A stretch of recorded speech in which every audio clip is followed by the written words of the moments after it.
Assembly సమావేశాలు కొనసాగుతున్నాయి. Live లో చూద్దాం.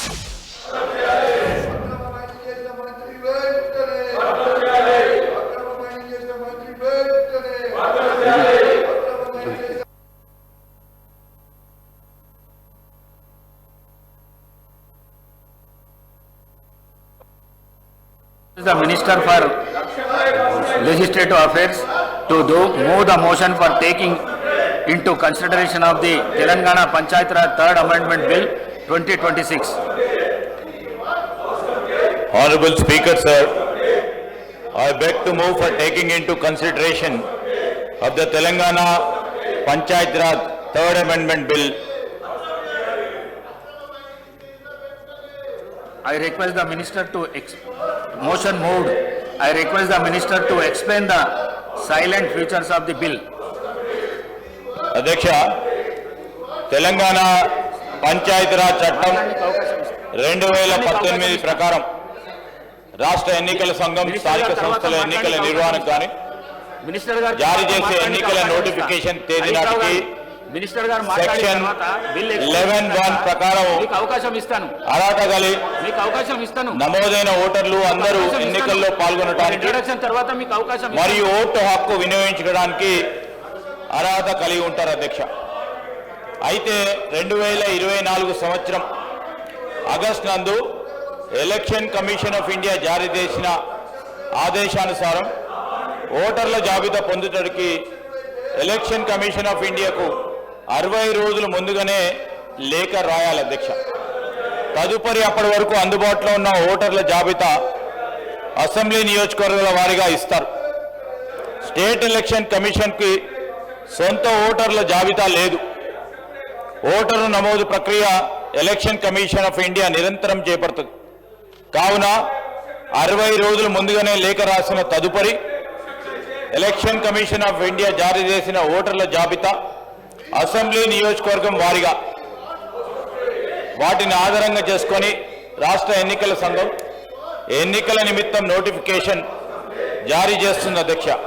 దీనివల్ల న్యాయపరమైన చిక్కులు ఎదుర్కోవడం జరిగి ప్రస్తుతం TPR act 2018 section 11 of sub section 1ను సవరించడానికి చట్ట సవరణ అవసరమైంది అధ్యక్ష. కావున ఎన్నికల నోటిఫికేషన్ ఇచ్చే నాటికి rule 22 of registration of electoral rules 1960 ప్రకారం అప్డేట్గా ప్రచురింపవలసిన ఓటర్ల జాబితాను ప్రామాణికంగా తీసుకొని సంబంధిత ఓటర్లకు ఎన్నికల పాల్గొనడానికి అవకాశం ఉండే విధంగా మరియు సాధ్యమైనంత వరకు ఎన్నికల నోటిఫికేషన్ జారీ అయ్యే నాటికి ఓటర్లను తీసుకోవడానికి కానీ ప్రస్తుతం సెక్షన్ 11(1) చట్ట సవరణకి ప్రతిపాదించబడేదైంది అధ్యక్ష. దీనివల్ల ఎలాంటి న్యాయపరమైన చిక్కులు కలిగే అవకాశం ఉండకూడదని ఈ బిల్లు యొక్క సారాంశం అధ్యక్ష. కావున ఈసీఐ జారీ చేసిన అప్డేటెడ్ మరియు ప్రచురింపబడ్డ ఓటర్ల జాబితా ఆధారంగా రాష్ట్ర ఎన్నికల సంఘం ఎన్నికల నోటిఫికేషన్ జారీ చేస్తూ ఉన్నది. దీనికి సంబంధించిన అంశం విషయంలో అందరికీ కూడా ఎన్నికలు ప్రజాస్వామ్యంలో పాల్గొనడానికి యాజ్ ఫార్ యాజ్ పాసిబుల్ అనే క్లాజ్ను పెట్టడం, అదే చిన్న చట్ట సవరణ చేయడం జరిగింది అధ్యక్ష. దీనికి కూడా అందరు సభ్యులు కూడా అనుమతిస్తారని ఆశిస్తా ఉన్నాను. నేను అదేవిధంగా గౌరవ సభ్యులను కోరుతా ఉన్నాను, దయచేసి స్పీకర్ గారి చైర్కి సహకరించమని. స్పీకర్ గారు మరి మీ చైర్లో కూర్చున్న ప్యానెల్ స్పీకర్కి సంబంధించి వారు కూడా స్పష్టంగా ప్రతిపక్షానికి సంబంధించిన టీఆర్ఎస్ సభ్యులకు తెలియజేయడం జరిగింది అధ్యక్ష. ఈరోజు నేను గౌరవ సభ్యులకు టీఆర్ఎస్కి సంబంధించిన సభ్యులను కోరుతా ఉన్నాం, మీరు అడగగానే వెంటనే మా గౌరవ మరి మైనింగ్ మినిస్టర్ గారు డాక్టర్ వివేక్ గారు మొదటగానే విచారణ జరిపిస్తాం పూర్తి స్థాయిలో అని స్పష్టంగా చెప్పారు. అయినా కానీ ప్రజాస్వామికంగా ఉండాలి.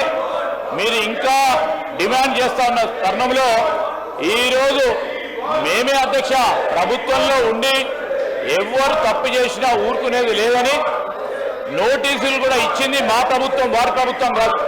ముఖ్యమంత్రి రేవంత్ రెడ్డి గారు నిన్న స్వయానా లేచి మొత్తం సిబిసిఐడి ఎంక్వైరీకి వేశారు అధ్యక్ష. మొత్తం సిబిసిఐడి ఎంక్వైరీ అయినాక హౌస్ కమిటీకి ఏమన్నా ఆలోచన ఉంటుంది అధ్యక్ష? హౌస్ కమిటీ రికమెండేషన్ ప్రకారం ఈరోజు దానికి సంబంధించిన టర్మ్స్ హరీష్ రావు గారు విషయంలో ఒక స్పష్టత నేను హరీష్ గారిని కోరుతా ఉన్నా.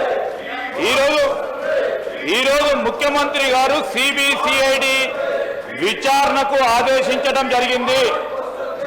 రాష్ట్రానికి సంబంధించి రాష్ట్ర ప్రభుత్వానికి సంబంధించి this is the highest level of enquiry. వారందరికీ కూడా తెలుసు. పెద్దలు సబితా ఇంద్రారెడ్డి గారు ఉన్నారు, హోంమంత్రిగా బాధ్యతలు నిర్వహించారు. CBCID enquiry is the highest form of enquiry which can be ordered by the state government అధ్యక్ష. దానికంటే పెద్దది ఉండదు. 2014 నుంచి ఇప్పటి వరకు కూడా జరిగిన తప్పులు కానీ మరి మీరు అనుకుంటున్న అనేక అంశాలు మీరు నేరుగా సిబిసిఐడికి సంబంధించిన విచారణ అధికారి ముందట పోయి మీరే కాదు సంబంధిత ఆధారాలతో ఉన్న మరి ఏ ప్రచురణకైనా వారు తీసుకొని దానిపైన విచారణ జరిపిస్తారు అధ్యక్ష. కేవలం ఈరోజు సభను అడ్డుకోవాలని, సభాపరంగా పూర్తి స్థాయిలో అడ్డుకునే కార్యక్రమం చేయాలని, రాష్ట్ర ప్రజలకు సంబంధించిన బడ్జెట్ సంబంధించిన అంశం మేము వారిని అపీల్ చేస్తా ఉన్నాం. As a legislative minister appealing to my colleagues here అధ్యక్ష. ప్రత్యేకంగా బీఆర్ఎస్ పార్టీకి సంబంధించిన శాసనసభ్యులను డిప్యూటీ ఫ్లోర్ లీడర్గా ఇద్దరు కూడా పెద్దలు ఉన్నారు. ఇక్కడ గొప్ప అనుభవం ఉంది. ఈరోజు సిబిసిఐడి కంటే ఇంకా పెద్ద విచారణ నలుగురు ఉన్నారు. ముగ్గురు సబితా ఇంద్రారెడ్డి గారు ఉన్నారు. మరి వారు కూడా ఆలోచన చేసి ప్రజలకు సంబంధించిన అధ్యక్షం డిమాండ్స్ వారు ఏదైనా ఉంటే డిమాండ్స్లో ఆ డిమాండ్స్ ప్రకారం ఆ సబ్జెక్ట్స్ ప్రకారం చేయాల్సిన ధర్మం ఉంటుంది అధ్యక్ష. వారి హక్కు. వారు ఏది చెప్పినా మేము సమాధానం ఇవ్వడానికి పూర్తి స్థాయిలో మరి అన్ని ప్రశ్నలకు సమాధానం చెప్తాం అధ్యక్ష. డిమాండ్స్ పక్షాన అందరూ గౌరవ మంత్రులు ఉన్నారు. చాలా మంది శాసనసభ్యులు ఈ డిమాండ్స్ పక్షాన పాల్గొనాలని ఎదురు చూస్తూ ఉన్నారు. దయచేసి అర్థం చేసుకొని ఈరోజు సిబిసిఐడి ఎంక్వైరీ చేసిన తర్వాత కూడా ఇదే విధమైన డిమాండ్ పెట్టడం సరికాదు. ఈరోజు చైర్కు సహకరించాలని, సభ సజావుగా జరగడానికి సహకరించాలని మా పక్షాన వారిని కోరుతా ఉన్నాం అధ్యక్ష.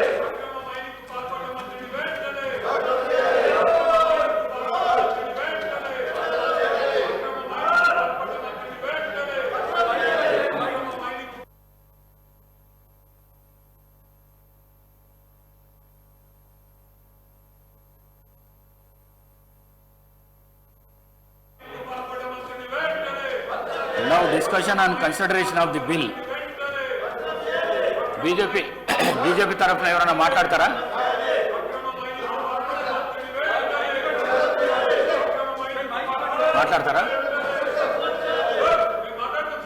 సాంశివరావు గారు మాట్లాడతారా?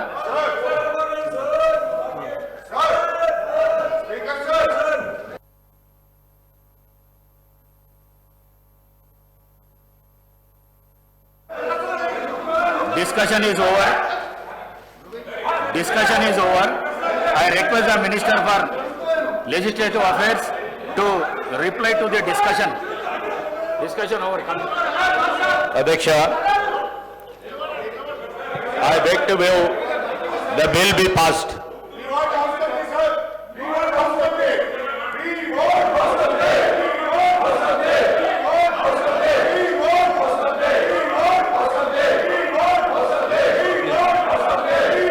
Reply is over. The question is that the Telangana Panchayat Raj Third Amendment Bill 2026 be taken into consideration. Those who are for the motion, please say ayes. Those who are against, please say no. Ayes have it. The motion is carried. The bill is considered. I shall now put the clauses to vote. There are no amendments to Class 2, Class 1 enacting formula and long title. They are before the House. The question is that those who are for the Class 2, Class 1 enacting formula and long title, please say ayes. Those who are against, please say no. Ayes have it. Class 2, Class 1 enacting formula and long title, do stand part of the bill. I shall now request the Minister for Legislative Affairs to move the motion for passing the bill. Adhyaksha, I beg to move the bill be passed. Motion moved. The question is that the bill be passed. Those who are for motion, please say ayes. Those who are against, please say no. Ayes have it. Ayes have it. The motion is carried and the bill is passed.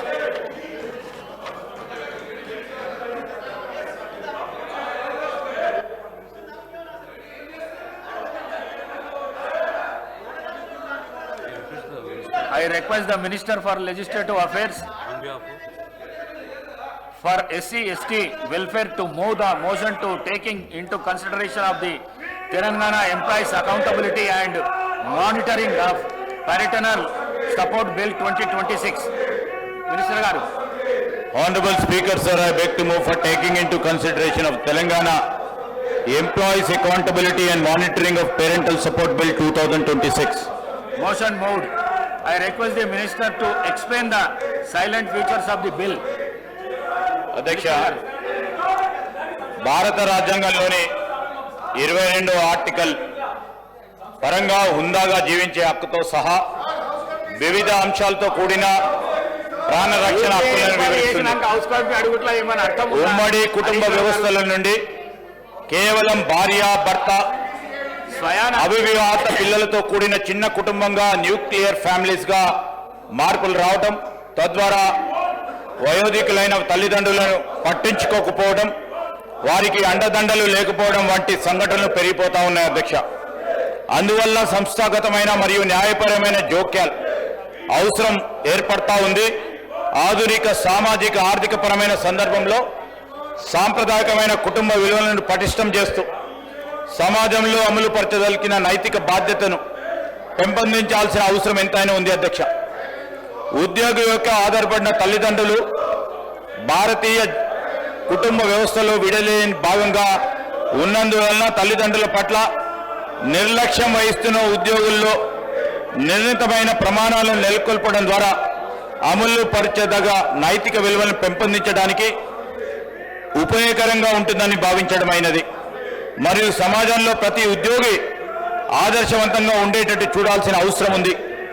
తమను తామును పోషించుకోలేని వయోవృద్ధులైన తల్లిదండ్రుల సంక్షేమం, ఆర్థిక భద్రతతో హుందాగా జీవించేటట్టు చూడడానికి ఉద్యోగుల జీతం నుండి కేటాయింపు చేస్తా ఉన్న మొత్తం ద్వారా ఆధారపడిన తల్లిదండ్రులకే ఉద్యోగులైన పిల్లల నుండి ఆర్థిక మద్దతు ఉండేటట్లు చూడటానికి గాను నిర్మాణాత్మకమైన చట్టాలను రూపొందించాల్సిన అవసరం ఉంది.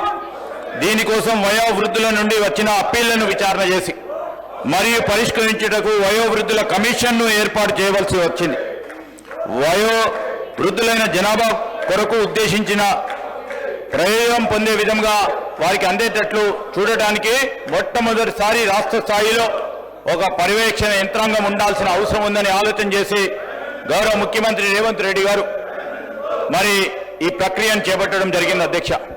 2008 ఏప్రిల్ 2వ తేదీ నాడు మరి DWA1 శాఖ వారి GOMS 10 ద్వారా అమలులో తేబడ్డ తల్లిదండ్రులు మరియు వయోవృద్ధుల పోషణ మరియు సంక్షేమ చట్టం 2007లోని 56వ కేంద్ర చట్టం ఉన్నప్పటికీ ఉద్యోగులైన పిల్లలు, ముఖ్యంగా ప్రభుత్వం లేక ప్రైవేట్ రంగంలో నుండి జీతములు పొందుతున్న వారిపై ఆధారపడి ఉన్న తల్లిదండ్రుల పోషణ మరియు సంక్షేమం పట్ల జవాబుదారీతనం ఉండేటట్లు చూడటానికి గాను మరింత దృష్టి కేంద్రీకరించి అమలు చేయగల యంత్రాంగాన్ని ఏర్పాటు చేయాల్సిన అవసరం ఉందని మా ప్రభుత్వం తలంచింది అధ్యక్ష.